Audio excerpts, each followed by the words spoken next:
हमारे इस channel Mithila junction को लाल button दबाकर सब्सक्राइब करें व घंटी के निशान का बटन दबाएं ताकि सभी नए वीडियो आप तक तुरंत पहुंचे बिल्कुल मुफ्त।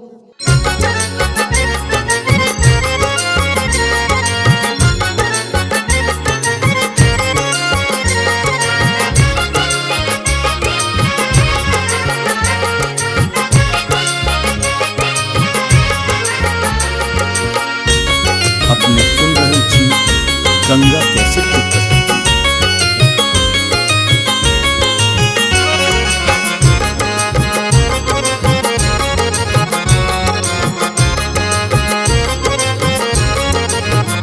हाथ ले घरवा में घुस के ओढ़नी ले गईले छतिया से खींच के बानी बेचैन चैन आवे न रतिया के सखी रे हो गईले प्यार दीदी के देवरवा से सखी रे हो गईले प्यार दीदी के देवरवा से।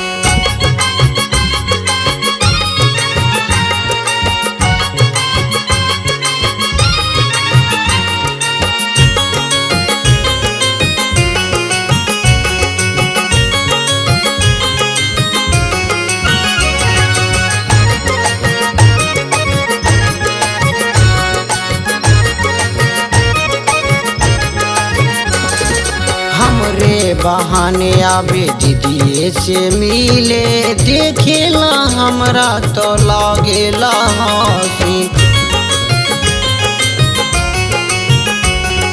हमरे बहाने आवे दीदी से मिले देखेला हमरा तो लागेला हंसी।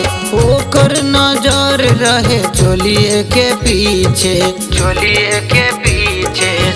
सखी रे हो गईले प्यार दीदी के देवरवा से सखी रे हो गईले प्यार दीदी के देवरवा से।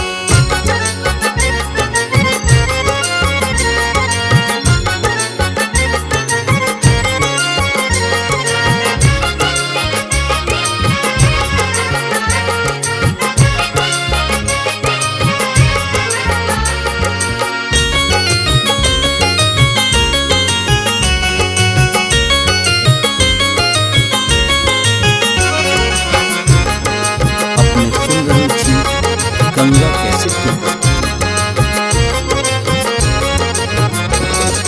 दिन भर रुके पिए चाय पानी हरदम निहारे हमरो जवानी।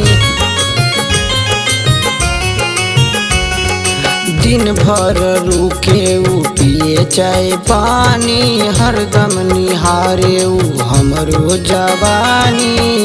गोपाल देखेला तिरछी नजरिया से सखी रे हो गईले प्यार दीदी के देवरवा से सखी रे हो गईले प्यार दीदी के देवरवा से।